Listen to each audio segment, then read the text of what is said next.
The GOP, Republicans, are trying to create an atmosphere for violence in the United States of America. They don't care about the Constitution. They're not concerned about the rule of law. Remember, these are the same people that misinterpreted intentionally, perverted scripture to fit their own particular fantasies, their fantasies of power. They decided to intentionally shed their humanity in order to become the people they are today.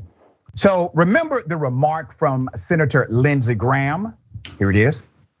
Say this: if there's a prosecution of Donald Trump for mishandling classified information after the Clinton debacle, which you presided over and did a hell of a good job, there'll be riots in the streets. Full stop for Senator Lindsey Graham. He's not saying, no, nobody should riot over this one well-connected, rich, privileged, politically connected white male. He's not saying that.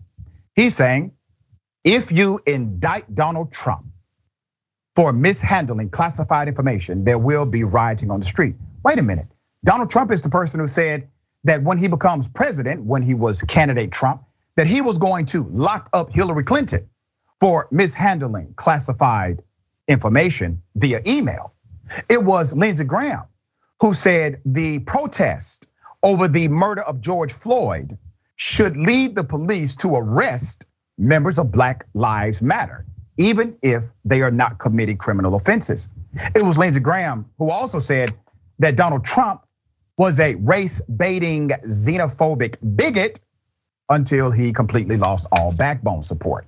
All right, there's more. MSNBC, Ari Melber centered a segment around Lindsey Graham and the rhetoric coming from the right. Here it is. And this is not just anybody talking. It is a Trump ally, lawyer, and top Republican on the Senate Judiciary Committee. So he knows better than to just blithely talk up, warn of violence and crime as retaliation against whatever happens in the criminal justice system, which no one, including him, knows what will happen. Senator Graham going further than most Republican senators. Indeed, many have lately been trying to duck much attention over Trump's secret document scandal. But what is different about Graham? Well, Senator Lindsey Graham is also a witness and a potential participant in Donald Trump's 2020 election plot, which remains under criminal investigation in Georgia. Now, Graham carefully avoided linking his own legal pressure in Georgia to this new apparent warning or threat. Instead, he argued there's some sort of double standard about secret documents, which is the federal case, not the Georgia case. And he argues that if Trump were indicted on that charge, the riots would be concerned about the double standard. They would be about that. There's a lot more to this. So let's be very clear about what's happening. Lindsey Graham is aware that his comments will animate individuals to violence. That's what he's trying to do. He's also positioning what's called a veiled threat against individuals who are corroborating witnesses against the former president of the United States. And in the process, Lindsey Graham is hoping that he provides protection for himself. You see, when there's chaos and anarchy, the rule of law is the first casualty. He's okay with that because it may protect him and his allies from actual prosecution. Now, who do you think retweeted this threat against America? Well, none other than who? Donald Trump, real Donald Trump. Let's put it up.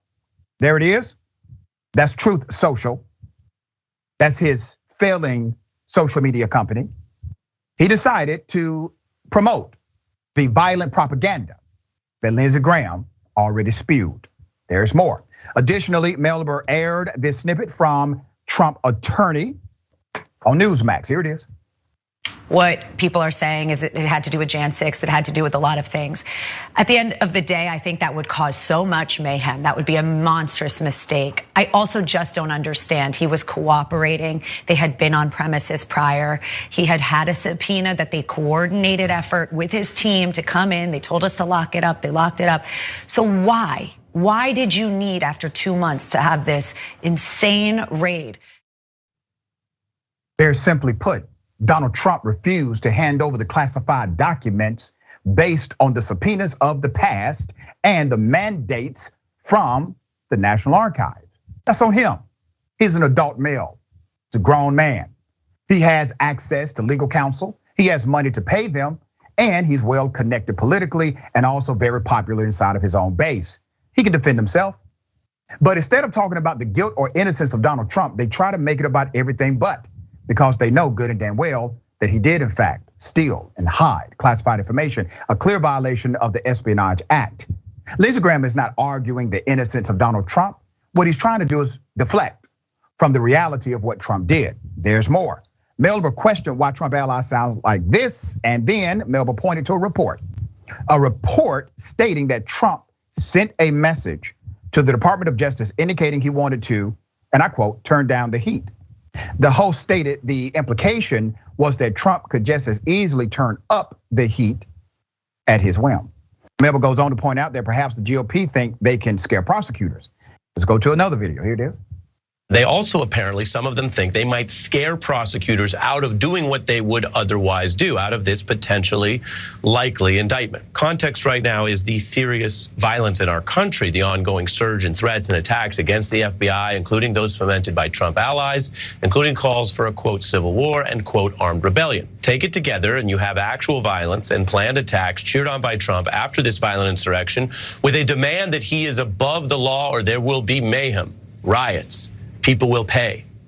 Maybe people will die. It is brazen. It's in your face. It's right here. Ladies and gentlemen, we're not on the brink of a civil war. We are in the middle of a de facto civil war, right here. These individuals have already committed to violence. They have already engaged in violent attacks. They have planned violence against elected officials. They have training programs around the United States of America.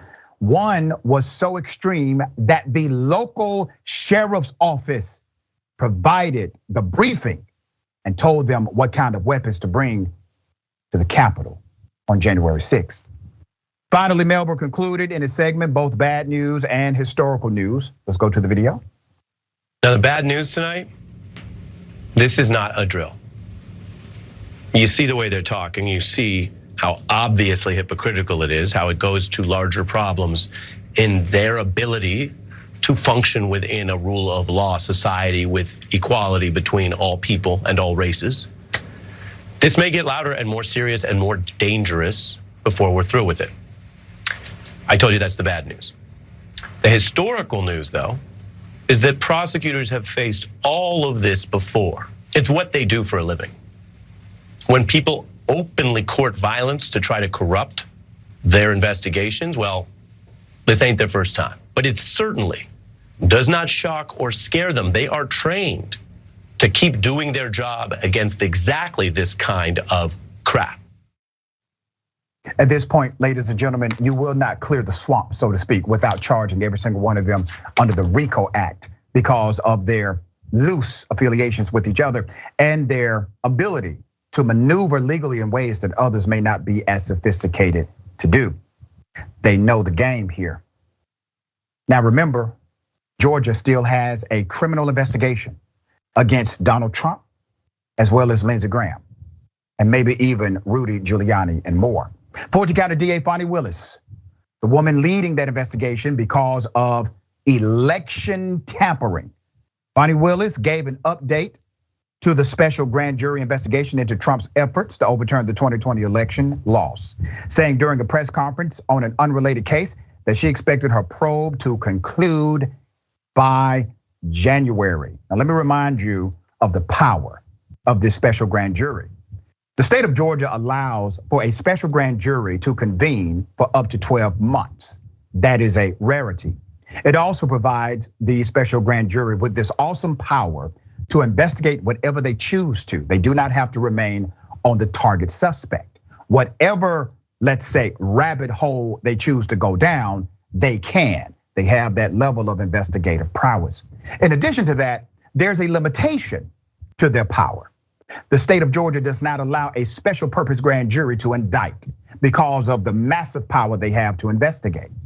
So once there's a conclusion by this special purpose grand jury, another grand jury will have to be impaneled in order to provide a recommendation for actual indictment. But now we have a timeline for the first time. If the special grand jury issues the recommendation for possible criminal charges by early next year, Fani Willis could then convene a regular grand jury, which is authorized to hand up indictments. There you have it. GOP, Republicans, the Christian evangelicals, the moral right of societal structure, the ones who tell you that they are on the side of God and white Jesus, are the ones telling you that they are willing to rip this country apart in order to remake it in their own image and in their likeness. Sounds familiar? All right, thoughts here. What you said about us already being in essentially de facto civil war and the violence already happening couldn't be more true. I mean, January 6th, there were leaders on the right that inspired citizens to commit acts of violence to keep someone who was not democratically elected in office. Now, Lindsey Graham saying we should riot again. This is not justified resistance at all. We also have the right, people like Andy Biggs in Arizona, saying that his constituents need assault rifles to fight the invasion over our southern border, attacking minorities directly, the same language used in many mass shooters' manifestos. Also, we've got the one-sided state violence by the police on the Black community. And then when the BLM movement a few summers ago really took off, we had members of the right saying that they were rioting and they were the violent ones, when what they were doing was in response to injustice and to violence. And I'm really grateful that Fani Willis is the attorney on this case in Georgia, because her father was a Black Panther and she cares a lot about voting rights in this country, about our country going forwards and not backwards. And she says she was quite happy with how jury selection went. I think that's super important. And also, we have so many members of the right saying that the state is attacking Trump. This is not the state. It's a grand jury of citizens that are going to be recommending criminal charges. And in light of these threats of violence, I hope the grand jury is also protected. Yeah, and I gotta say this about attorney Fani Willis, the district attorney of Fulton County. I know her quite well. Her daughter actually interned me for a period of time. But Fani Willis, before she became DA, was always very much so a real prosecutor. Now, I have disagreed with DA Willis on some things, but one thing she is not is afraid at all right? So, to the guys who are under investigation, it's coming, believe that.